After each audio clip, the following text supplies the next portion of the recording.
There's a moment, maybe you felt it, maybe you haven't yet, that hits somewhere between midnight and the early morning hours. You're lying there, staring at the ceiling, and something whispers to you. It isn't loud. It doesn't announce itself with trumpets or fanfare. It's softer than that. A quiet voice says, "This isn't what I came for." I know this moment because it found me 3 weeks ago.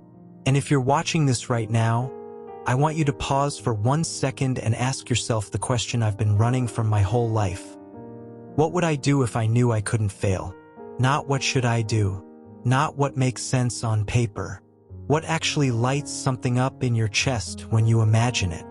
I had a dream that I'd buried under practicality, under responsibility, under the weight of other people's expectations. It lived inside me like a small bird beating its wings against my ribs. Always there, always pushing, but never free enough to fly anywhere. For years I called it a phase. I called myself unrealistic.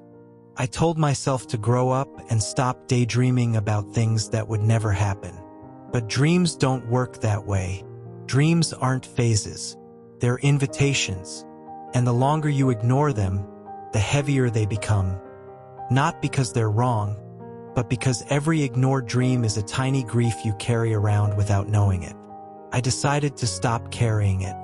I decided, for 30 days, to give myself permission to actually follow this thing I'd been pretending was imaginary. And what happened next changed everything about who I thought I was. The first 3 days were brutal. Not because the dream itself was hard, but because of something no one tells you about pursuing what matters. It makes your whole life feel uncomfortable all at once. I woke up on day 4 and realized I'd spent my entire morning checking email instead of working towards something real. I felt guilty for 30 seconds, then went back to checking email. That's how fast old habits return. It's not that you lack discipline. It's that your nervous system has been rehearsing the same patterns for years, and asking it to suddenly choose a different path is like asking someone who spent decades walking one route through a forest to suddenly find a completely new trail in the dark. Days 5 and 6 were worse than days 1 through 4 because doubt arrived wearing the disguise of wisdom. You know that voice? The one that says, "Be realistic," or "What if you're making a mistake?" It sounds reasonable. That's what makes it dangerous. Doubt dressed as prudence is still fear. I almost quit on day 6. Not dramatically, just quietly, like I'd been doing my whole life with anything important. But something had shifted inside me that I couldn't explain. Maybe it was the small win on day 4 when I finally did one thing toward this dream. Maybe it was remembering why I started. Maybe it was just exhaustion from fighting myself so long that surrender felt easier than resistance. I stayed in. And then something strange happened. Day 7 arrived, and for the first time since I'd begun, I didn't have to fight to get back into the work. It wasn't perfect, nothing about this has been perfect, but it was easier, like walking into a room you've visited before instead of a place that doesn't know you yet. Somewhere around day 12 or 13, this is when I can remember it most vividly. The dream stopped being something I was trying to do and started becoming something that was happening through me. I want you to understand the difference between those two states, because for years they felt exactly the same to me. Trying is exhausting. It's effortful in a way that drains you even when you're making progress. Becoming is different. There's still work, there are still challenges, but the energy doesn't come from pushing anymore. It comes from flowing. I don't have language for how this shift happened. I don't know if it was time or persistence, or some mysterious alchemy that occurs when you keep showing up long enough for your life to change shape around you. But one morning I woke up and realized the dream wasn't something outside me anymore. It felt like breathing. Something so woven into who I was that trying to imagine my life without it suddenly seemed impossible. The work still required effort. The days still had hard moments.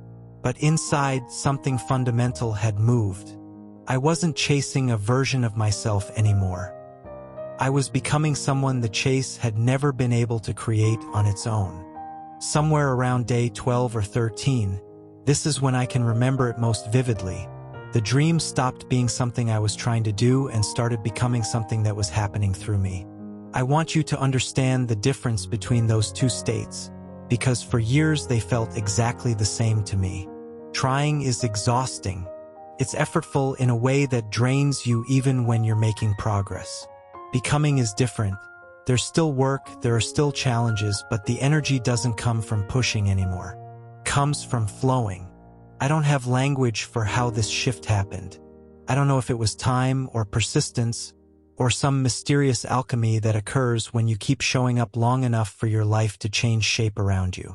But one morning I woke up and realized the dream wasn't something outside me anymore. It felt like breathing.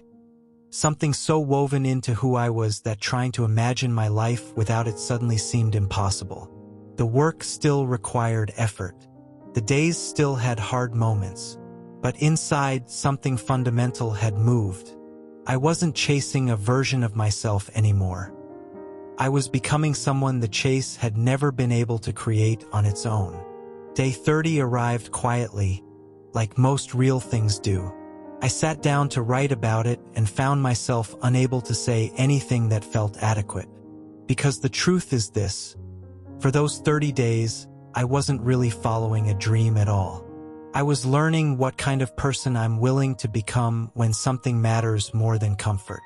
The dream was just the vehicle, something external enough to point toward, but the actual work happened in the space between who I was and who I chose to show up as each morning. I've never been more certain about anything in my life, and yet I can't tell you what I accomplished because accomplishment feels like the wrong word for what actually changed. It's not a destination or a trophy or even something I completed. It's a new way of being that I didn't know existed before day 30. The person who started this journey was different from me today. Not older, necessarily, and certainly not finished with anything, but more awake to themselves. More willing to trust their own intuition instead of deferring to everyone else's expectations. More capable of sitting in discomfort without rushing away from it toward the familiar safety of someday. I want you to know something that took me decades to learn, and I wish someone had told me earlier. The dream wasn't actually asking for anything from your future. It was asking for your attention right now, today, in this moment, with whatever version of yourself is available to meet it. You don't need more certainty before you begin. You don't need a plan that accounts for every possible outcome. You don't need permission or approval. You just need one honest step forward and the willingness to keep taking them even when doubt arrives wearing its most convincing disguise.